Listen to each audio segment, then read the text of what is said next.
ஐயா, ஒவ்வொரு வருஷமும் என் மகன் பிறந்த நாள் வரும் பொழுது அவன் வந்துட மாட்டானான்னு ஏங்கிட்டு இருக்கிறேன். 20 வருஷமாச்சு.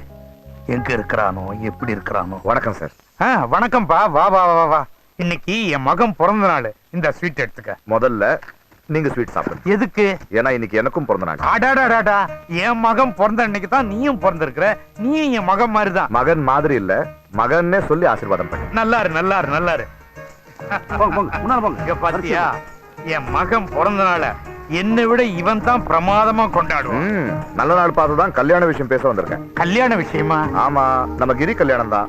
என்னடா சார், உங்களை அந்த ஏட்டு தேடிட்டு இருந்தாரு. ஐயா, உங்க கையிலே கொடுங்க. டேய் இருடா, நீ சொல்லுப்பா. விஷயத்துக்கு நேரா வந்துடுறேன். பசுபதியோட குழந்தையாலும் கிரியும் ஒருத்தர் விரும்புறாங்க. என்னடா? இல்லையா? அங்கேயும் கேக்குறீங்க, நான் சொல்றேனே. பழைய பகையெல்லாம் மறந்து போய் சம்பந்தம் பேசுங்க. என் வம்சமே அழிஞ்சு போயிடணும்னு நினைக்கிறவன் அவன். அவன் குடும்பத்துல இருந்து எனக்கு ஒரு வாரிசா? ஐயா, வேண்டாம் வேண்டாயா. கிரி, நீ சுமாரு. ஏயா, ஒருவேளை இவன் உங்க பிள்ளையா இருந்தா இந்த வார்த்தையை சொல்வீங்களா? என் பிள்ளையா இவனை நினைக்கிறனால தான் நான் இதை சொல்றேன்.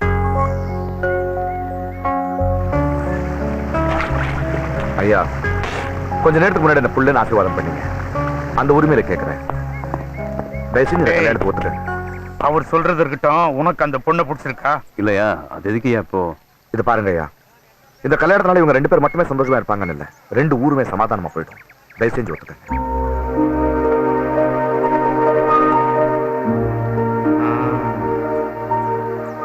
எங்கிருந்தோ வந்த நீ நாங்க நல்லா இருக்கணும்னு நினைக்கிறேன். என் கூடவே இருக்கிறவன் அவன் நல்லா இருக்கணும்னு ஆசைப்பட மாட்டேனா? நானே போய் இவனுக்காக பொண்ணு கேட்கிறேன். ரொம்ப இல்லையா, அப்படியே போறதா இருந்தாலும் நீங்க எதுக்கு அவங்க வீட்டுக்கு போகணும்? நானே போறேனே. அடடா, மாப்பிள்ள துள்றாரு. கொஞ்ச நேரத்துக்கு முன்னாடி வேண்டான்னு சொன்னாரு. சார், நிறைய போலீஸ் ஆபீசருங்க இந்த ஊருக்கு வர்றாங்க, டிரான்ஸ்ஃபர் ஆகி போயிடுறாங்க. இந்த 2 ஊரையும் சமாதானப்படுத்துறதுல அவங்களுக்கு இல்லாத அக்கறை உங்களுக்கு மாத்திரம் ஏன்? இந்த ஊரை பொறுத்த வரைக்கும் நான் போலீஸ் ஆபீசர் மட்டும் இல்ல, அதுக்கும் மேல.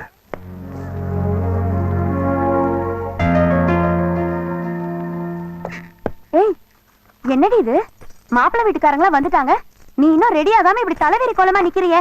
எப்படியாவது தள்ளி விட்டா போதும்னு கண்டவன் தலையில என்ன கட்ட பாக்குறீங்களா? இங்க பாரு, என் கல்யாணம் கிரியோட தான். போய் உன் மாமனார் கிட்ட சொல்லு. என்ன வெட்டி போட்டுருவாங்கடி. உனக்கு அவ்வளவு பயமா இருந்தா நானே சொல்றேன்.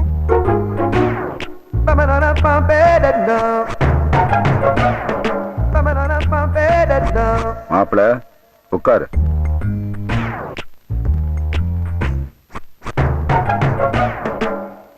ஏமாமா, நம்ம சொந்த பந்தத்திலேயே நல்ல அழகோடவும் அறிவோடவும் சொத்து பத்தோடவும் நல்ல உயரமாவும் எவ்வளவு மாப்பிள்ளைங்க இருக்கும்போது என்னையே செலக்ட் பண்ணீங்க? நான் கட்டுற தாலி என்ன ஏன் எதுக்குன்னு கேள்வி கேட்காம தாலி கட்டுற மாப்பிள்ள தான் எனக்கு வேணும். அதுக்காக தான் நான் ஒன்ன தேர்ந்தெடுத்தேன். ஆனா நீ ரொம்ப பேசுறியே. ஆமா, சும்மா இருப்பா. தாலி கட்டுன்னு சொல்றீங்களே, 4 வார்த்தை பேச கூட எனக்கு உரிமை இல்லையா? பாருங்க, மரியாதை மனசோட இருக்கட்டும், நிக்காதீங்க, உட்காருங்க. ஆமா, தாலி கட்டுற மாப்பிள்ளைக்கு நீங்க என்ன போடுவீங்க? தாலி கட்டலன்னா மாப்பிள்ளைய போடுவோம். இது மாப்பிள்ளைய போடுவீங்களா? இதெல்லாம் நல்லா இல்லங்க. பொண்ணு உனக்கு பிடிச்சிருக்கா? பிடிக்கலன்னு சொன்னா விட்டுருவா போறீங்க? என்னது? இல்ல, பொண்ணுக்கு என்ன பிடிச்சிருக்கான்னு கேட்டேன். பொண்ணுக்கு பிடிக்க வேண்டியதானே இருக்கு, பெரியவங்கள பார்த்து முடிவு பண்ண வேண்டியதானே? இல்ல, என் விருப்பத்தையும் கேட்கணும். ஒரு திருப்ப ஆரம்பிச்சிருச்சு. எனக்கு இந்த கல்யாணம் பிடிக்கல. நான் ஒருத்தரை விரும்புறேன். யாரடி அவன்? இவருதான்.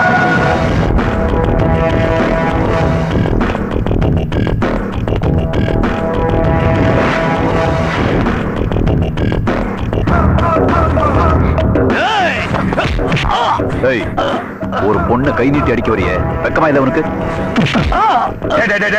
பகை நான் நேருக்கு நேர் மோதண்டா. அதுக்கு தைரியம் இல்லாம பொண்ணை மாய்க்கு வீட்டுக்குள்ள நுழையணும்னு நினைக்கிறியே, உனக்கு வெக்கமல்ல? தைரியமா உன் வீட்டுக்குள்ளேயே நுழைஞ்சு உன் பசங்களை துவைச்சு ரோட்ல தெரு நாய் மாதிரி அடிச்சு இழுத்துட்டு போய் போலீஸுக்கு ஒப்படைச்சானே, அப்ப இந்த தைரியம் தெரியல? இதுதானே வேண்டாங்கிறது. நான் தான் பேசிட்டு இருக்கேன்ல. இத பார், இப்ப கூட இந்த பொண்ணை இங்கிருந்து கூட்டு போறதுக்கு நேரம் ஆகாது. எங்க ஐயா சொன்னாருங்கிற ஒரே ஒரு காரணத்துக்காக முறைப்படி பேச வந்திருக்கேன். கல்யாணமா? கருமாதி தாண்டா உனக்கு. ஏண்டா என் வீட்டு படியேறி வந்து பொண்ணு கேக்குறியா? அவளை உனக்கு கட்டி கொடுக்கறத விட வெட்டி போட்டு வேண்டாம். இப்ப சொல்றேன் கேளு, அடுத்த முகூர்த்தத்திலேயே அவளுக்கு கல்யாணம். நீயும் நான் சொல்றது கேளு. என்ன மீறி இவ கழுத்துல வேற யாராவது தாலி கட்ட வந்தா அவன் கழுத்தை நான் வெட்டுவேன். புரியுதா? மத்தவங்களுக்கு புரிஞ்சுதோ இல்லையோ, எனக்கு நல்லா புரிஞ்சுது. நீங்க இவ்வளவு நேரம் பேசுறது மத்தவங்க பிரச்சனை, கடைசியா கழுத்தை வெட்டுவேன்னு சொன்னீங்கல்ல, அது என் பிரச்சனை. அதை கொஞ்சம் மறுபரிசீலனை பண்ண முடியுமா? கட்டுனா வெட்டுவே